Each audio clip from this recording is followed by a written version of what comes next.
இன்றைக்கு இனம், நிறம், மதம், மொழி வேறுபாடுகளை எல்லாம் தாண்டி உலகம் முழுக்க உள்ள மக்கள் ஒரே நாளில் ஒரே உணர்வோடு கொண்டாடும் ஒரு விழா என்றால் அது ஆங்கில புத்தாண்டுதான். ஒவ்வொரு வருடமும் ஜனவரி மாதத்தின் முதல் நாள் புத்தாண்டாக அனுசரிக்கப்படுகிறது. பழைய ஆண்டை விடை கொடுத்து புதிய ஆண்டை நம்பிக்கையோடு வரவேற்கிறோம். எப்படி ஜனவரி 1 புத்தாண்டாக மாறியது? இதன் பின்னால் இருக்கும் வரலாறு நம்மில் பலருக்கு தெரியாத ஒன்று. இன்று அந்த வரலாற்றை சுருக்கமாகவும் தெளிவாகவும் பார்க்கலாம். இன்று நாம் பின்பற்றும் புத்தாண்டு வழக்கம் கடந்த 500 ஆண்டுகளாகத்தான் உலகம் முழுக்க நிலை பெற்றிருக்கிறது.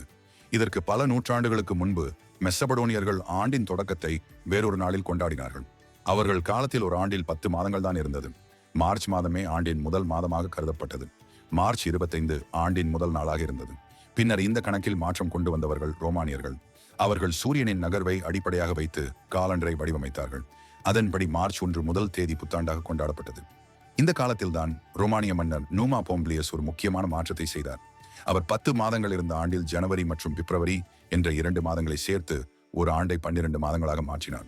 ரோமானியர்களின் கடவுளான ஜானஸ் புதிய தொடக்கங்களுக்கும் மாற்றங்களுக்கும் அடையாளமாக கருதப்பட்டார். அந்த கடவுளின் நினைவாகத்தான் ஜனவரி என்ற பெயர் வந்ததாக சொல்லப்படுகிறது.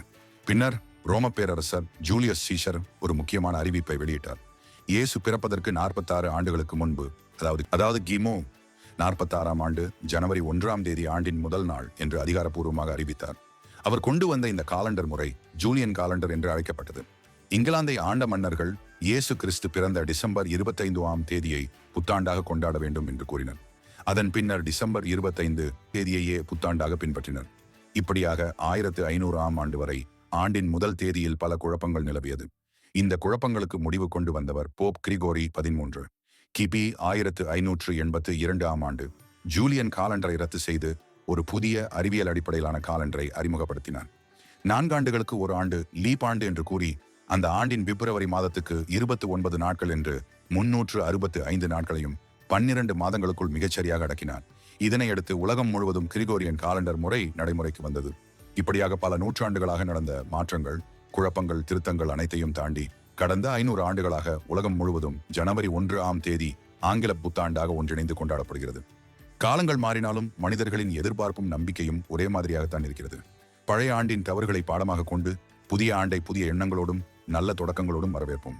இந்த புத்தாண்டு உங்கள் வாழ்க்கையில் மகிழ்ச்சி, ஆரோக்கியம், அமைதி மற்றும் வெற்றியை கொண்டு வரட்டும். அனைவருக்கும் இனிய புத்தாண்டு நல்வாழ்த்துகள்.